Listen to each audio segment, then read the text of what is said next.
Beberapa negara mencoba melawan lautan, yang lain takut dengan lautan, tapi tidak dengan Portugal, yang kadang-kadang disebut sebagai pintu ke Eropa, dan ini adalah titik awal ke daratan. Orang Portugis adalah orang-orang lautan, mengingat negara mereka cukup ideal bagi mereka dari segi lokasi, namun orang Portugis juga dikenal dengan budaya melankolisnya. Lalu bagaimana kondisi Portugal jika dilihat dari letak geografisnya? Mari kita bahas lebih jauh.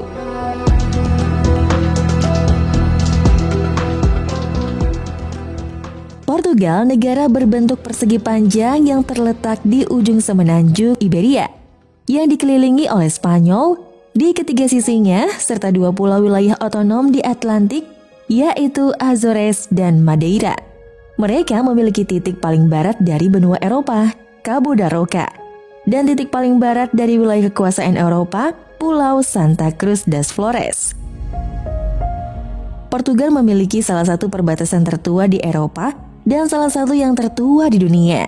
Perbatasan Portugal-Spanyol panjangnya 1234 km dan merupakan perbatasan tanpa gangguan terpanjang di dalam Uni Eropa berkat perjanjian Alcanices pada tahun 1297 antara kedua raja, yaitu Raja Denis dari Portugal dan Raja Fernando IV dari Kastilia.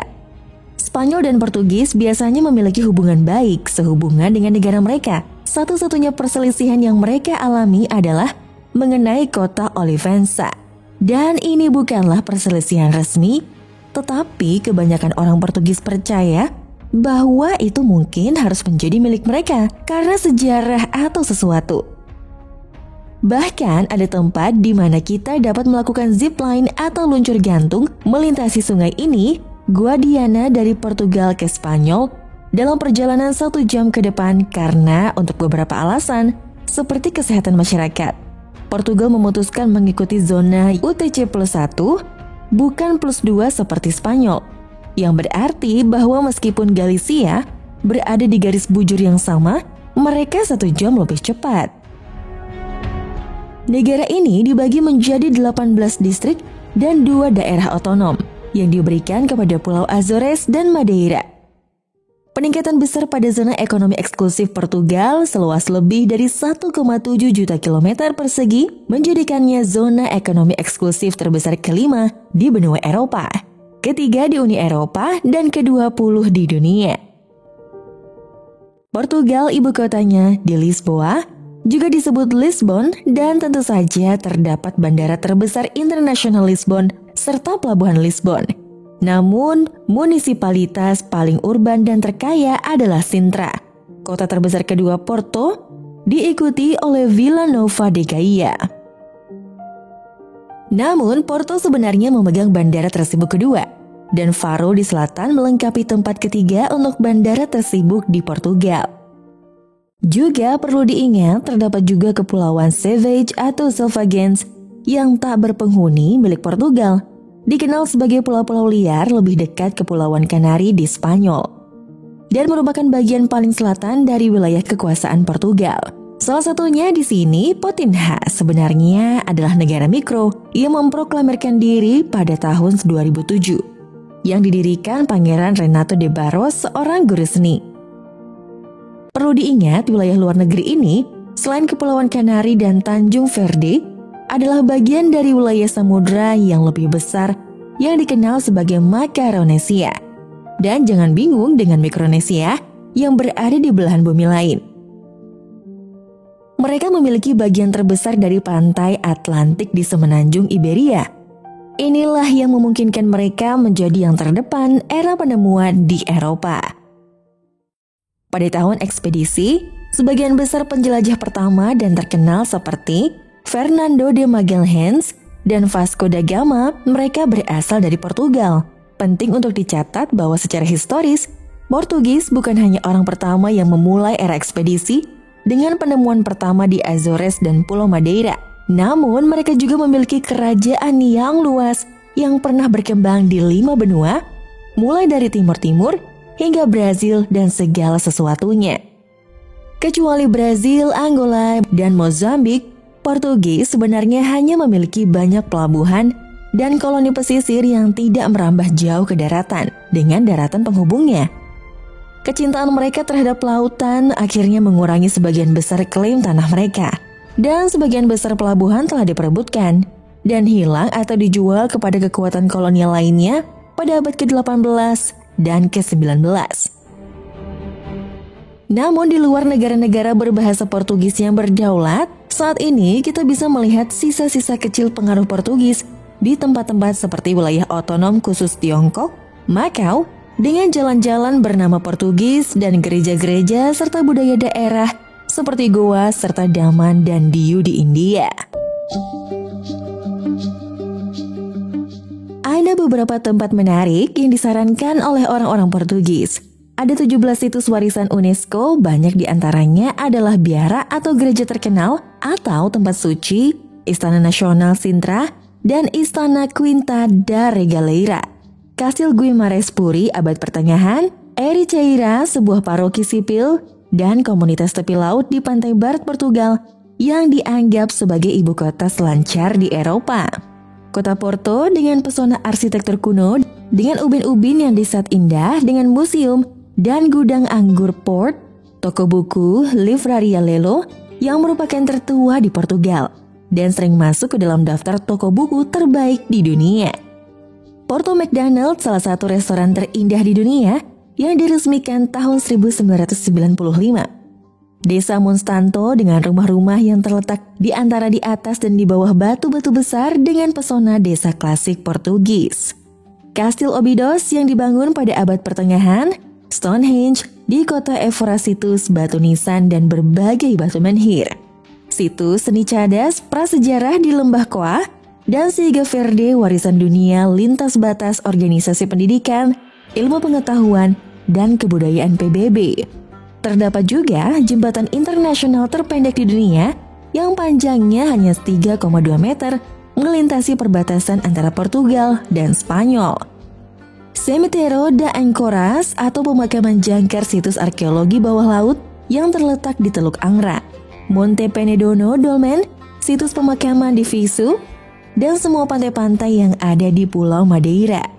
Kebun Raya Madeira yang sudah ada sejak tahun 1960 dengan luas sekitar 8 hektar. CR7 Museum yang didedikasikan untuk menyimpan trofi-trofi pemain sepak bola Portugal, Cristiano Ronaldo. Kota Funchal di Pulau Madeira. Menara Balem atau Menara Santo Vincentius yang strukturnya terbuat dari batu kapur, terdiri dari sebuah selekoh dan menara 4 lantai, setinggi 30 meter di kawasan Santa Maria de Belém. Biara Jeronimos yang terletak di dekat Sungai Tagus di kawasan Belém, Lisboa. Kota Fatima yang terdapat salah satu situs tersuci di Portugal. Dan itulah sedikit tentang tempat menarik Portugal yang akan membawa kita ke dalam geografi fisiknya.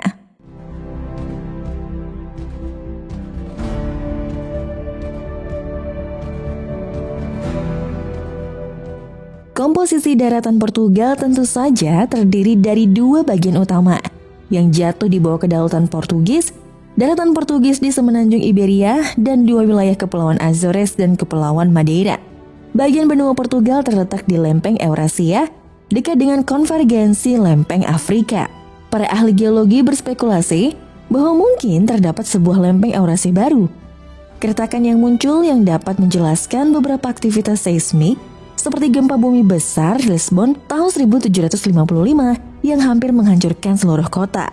Bagian utara umumnya lebih bergunung-gunung di perbukitan, dengan 2 rangkaian pegunungan utama, Pegunungan Meseta Utara dan Serra da Estrela, Torre yang merupakan titik tertinggi di daratan Portugal.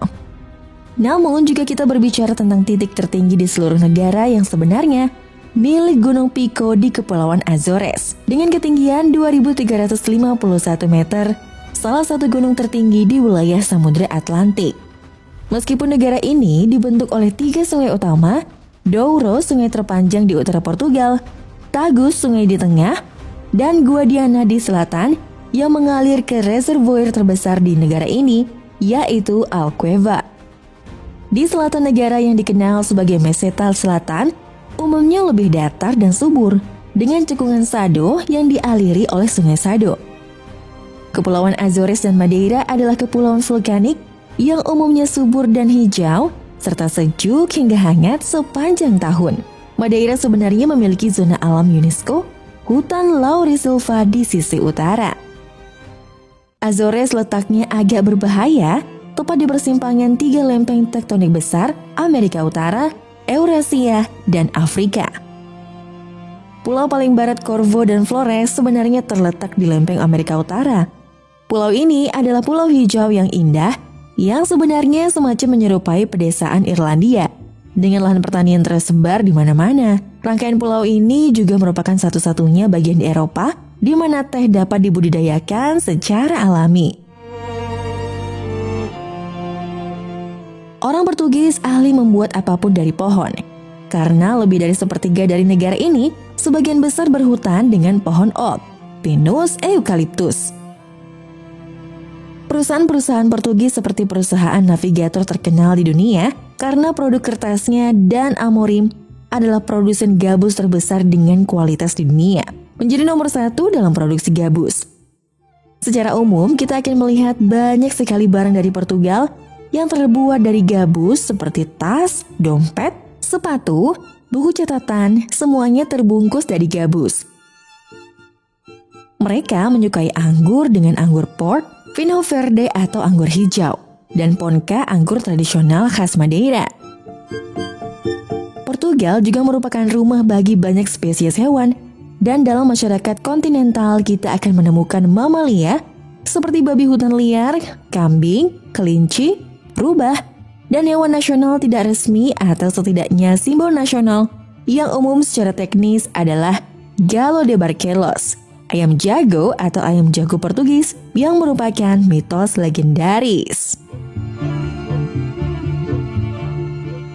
Mereka adalah negara dengan konsumen makanan laut per kapita terbesar di Uni Eropa dan tentu saja membawa kita ke segmen makanan.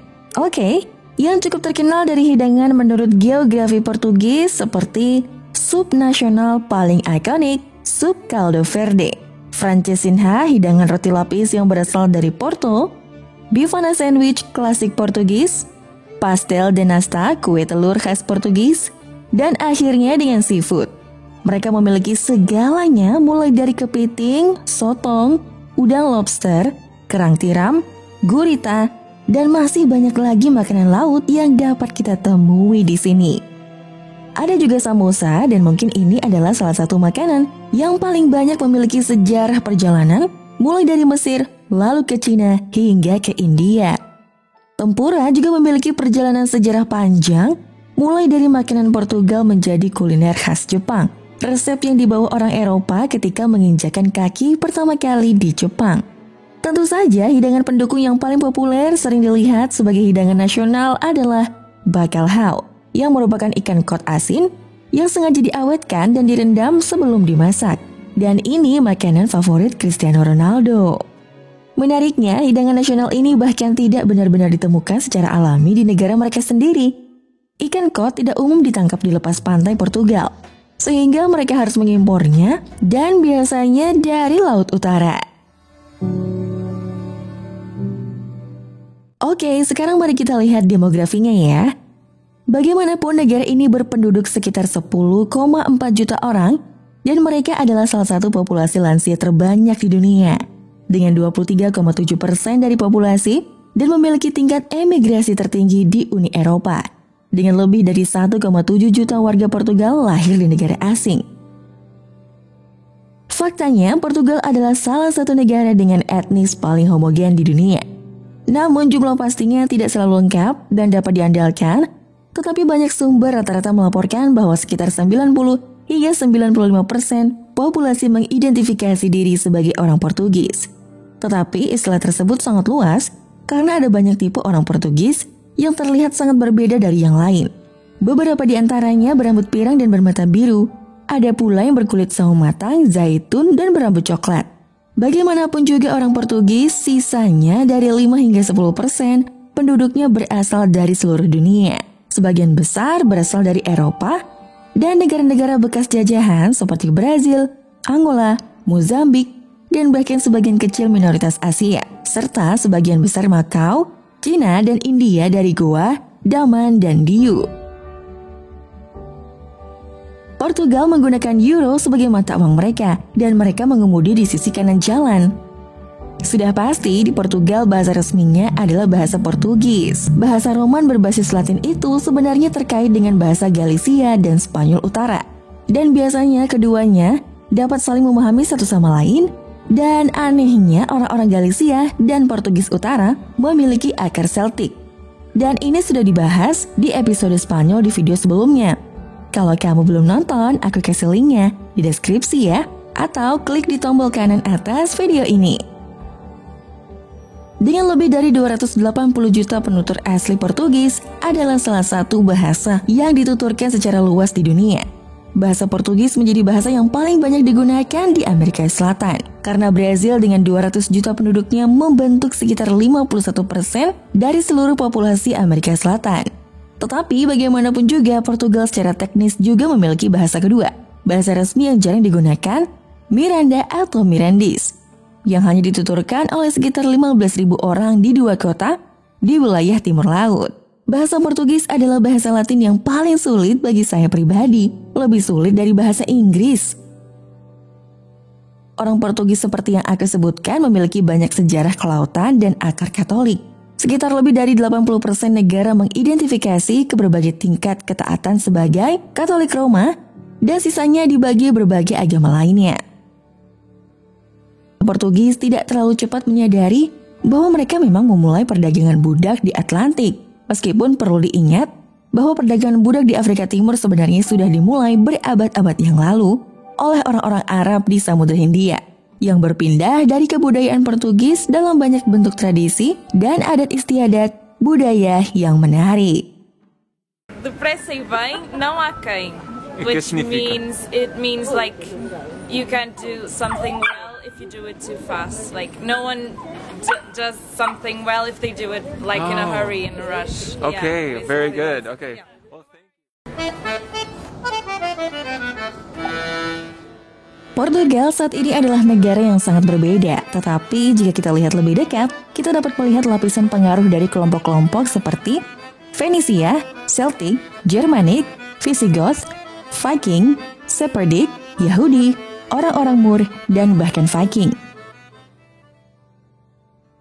Sebagai orang maritim pemberani, Portugis adalah orang pertama yang menemukan kapal galeon yang diluncurkan pada era penemuan untuk Eropa pasca era Viking. Dengan itu, mereka juga menciptakan bentuk pertama peta kartografi dan navigasinya yang nantinya akan diajarkan dan digunakan di seluruh benua. Seorang pria, Bartolomeu de Gusmão, bahkan mencoba merintis salah satu desain pionir rancangan pesawat pertama yang lebih ringan dari udara. Meskipun Portugal mungkin tidak terkenal dengan pelukis atau seni grafisnya, namun mereka memiliki tradisi ekspresi 3 dimensi yang sudah ada sejak berabad-abad yang lalu. Gaya Portugal yang berbeda mencakup hal-hal seperti arsitektur Manuelin abad ke-16, dan bahkan saat ini orang-orang melanjutkan tradisi bordalop, kesenian seni 3 dimensi. Faktanya ketika berkunjung ke Portugal, sejauh mata memandang, ubin keramik bermotif biru mengkilap atau azulejo ada di mana-mana. Dan ini bukan hiasan belaka, melainkan sejarah penting ubin azulejo yang menunjukkan kepada kita bahwa dunia kuno dipenuhi dengan warna.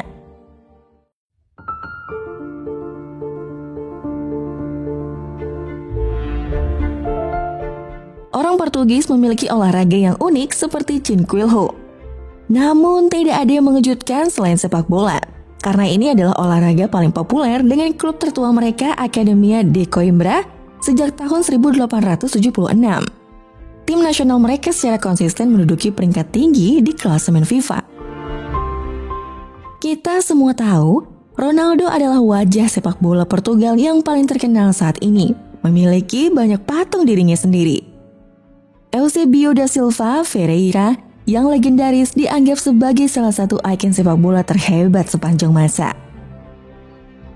Simbol festival olahraga nasional tentu saja menghiasi seluruh negara dari utara hingga selatan. Banyak yang berakar pada tradisi Katolik, Juni adalah bulan besar di mana festival 3 orang suci berlangsung di seluruh penjuru negara untuk penghormatan kepada 3 orang kudus Katolik, Santo Antonius, Santo Yohanes, dan Santo Petrus. Ada juga banyak festival regional yang unik seperti Pesta Coca Redondela.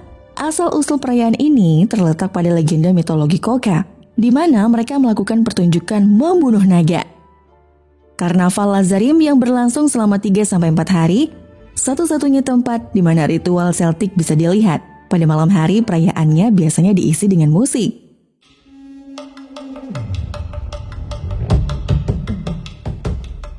Oke, mulai dari nyanyian Gregorian di abad pertengahan perkembangan ke era klasik, dan akhirnya memenangkan Eurovision. Portugal memiliki banyak musikal penghargaan dan genre fado yang merupakan tune dan melodi menggambarkan perasaan keseluruhan orang Portugis. Hari Sabtu jadi hari diterjemahkan menjadi sesuatu seperti rasa melankolis dan kerinduan, seolah-olah ada sesuatu yang kita lewatkan. Cinta mereka untuk kesedihan sangat cocok dideskripsikan sebagai saudade. Genre musik fado bahkan terdaftar sebagai warisan UNESCO. Nama yang paling dikenal dengan fado adalah Amália Rodrigues.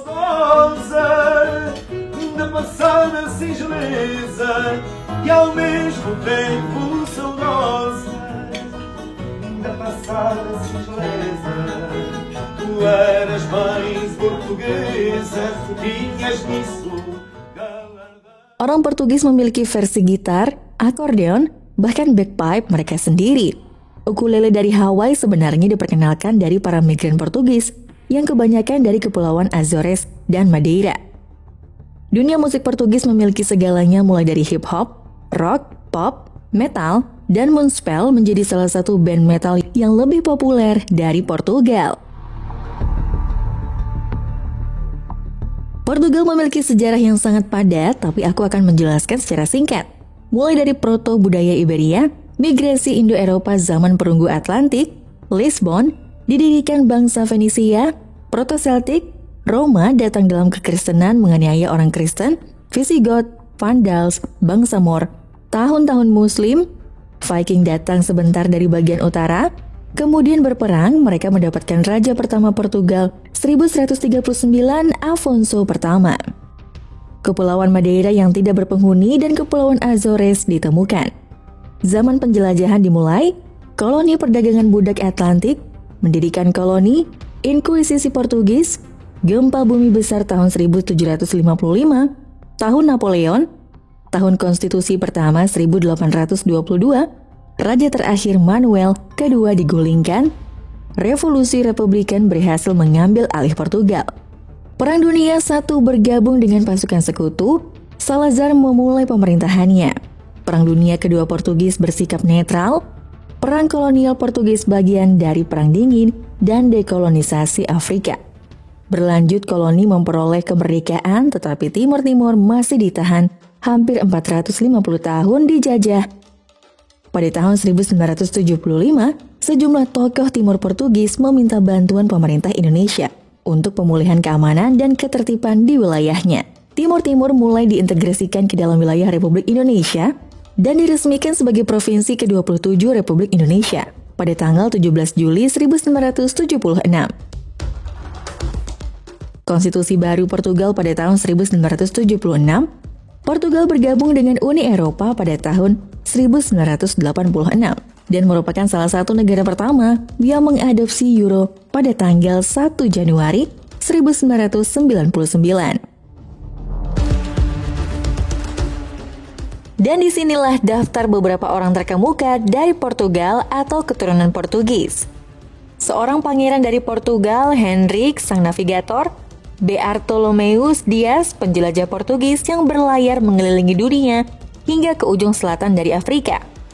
Vasco da Gama yang menemukan jalur jalan laut langsung dari Eropa ke Malabar, India dengan melakukan penjelajahan laut mengelilingi Afrika. Fernando de Magalhães, seorang penjelajah, Almeida Garrett, penulis Portugis, Pope Damasus pertama, Paus Yohanes ke-21, Egas Moniz, Luis Vaz de Camões, Fernando Antonio Nogueira Pessoa, Penulis José de Sousa Saramago, Carlos Lopez, Nelson Évora, Rosa Mota, Jose Mourinho, Luis Figo, Ricardo Quaresma, Pepe, dan Cristiano Ronaldo.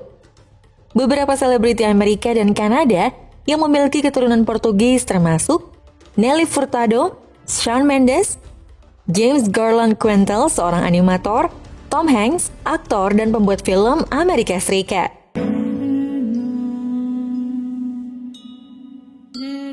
Dengan akar penjelajahannya yang berani, Portugal jelas telah meninggalkan jejaknya di dunia.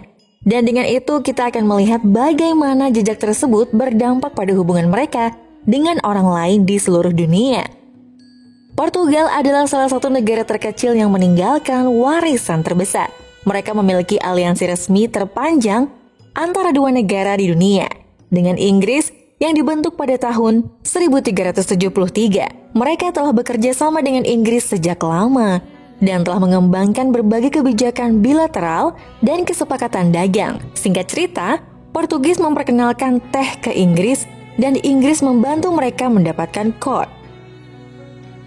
Dengan Prancis, ada lebih banyak orang Portugis yang tinggal di luar negeri di Prancis dibandingkan negara lain.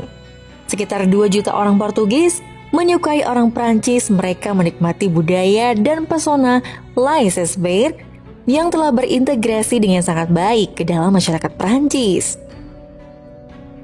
Orang Portugis adalah orang Eropa pertama yang bertemu dengan orang Jepang, dan sebagian besar interaksi sejarah bergema hingga hari ini secara budaya.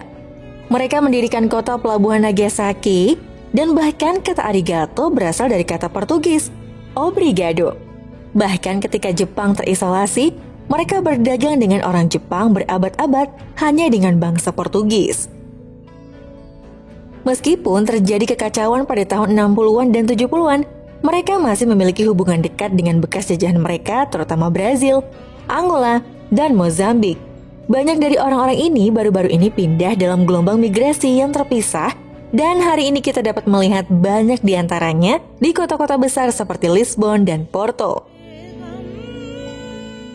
Miliaran dolar diperdagangkan dengan Angola setiap tahunnya, dan Portugal bahkan menghapuskan sisa utang Mozambik yang diperkirakan mencapai 393,4 juta US dollar yang terakumulasi sejak kemerdekaan hingga tahun 2005.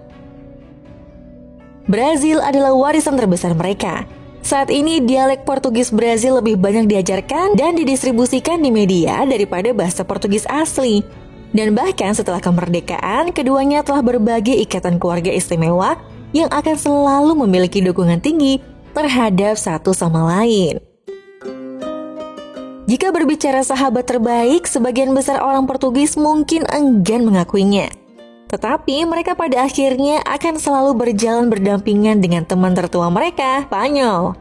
Portugal sebenarnya adalah negara pertama yang sepenuhnya keluar dari semenanjung Iberia. Sekelompok kerajaan yang terpisah-pisah sejak saat itu, mereka saling bersaing dan menjadi musuh selama bertahun-tahun. Kolonial mereka bersaing untuk melihat siapa yang bisa mengambil alih Amerika. Mereka telah mengalami konflik selama berabad-abad hingga pada akhirnya mereka hanya memiliki budaya Iberia yang menghubungkan mereka begitu erat. Letak geografis memang memiliki pengaruh besar terhadap perkembangan manusia, tapi tidak menentukannya. Banyak sejarah ditentukan oleh kesempatan, bukan keadaan. Karena pada akhirnya kenyataan hanyalah pertemuan antara kesempatan dan keadaan. You're sleeping with someone new, and I'm in New York for the first time. I hate this weather, but I like the view. It makes me think of new beginnings. Here's to new beginnings. I can't sleep alone, 'cause if I do, I'll think of you. The nights are so long, wondering if you miss me too. I'm losing myself in the city sounds. For a while I'm fine, but as soon as it gets quiet, I know I'm screwed. Oh,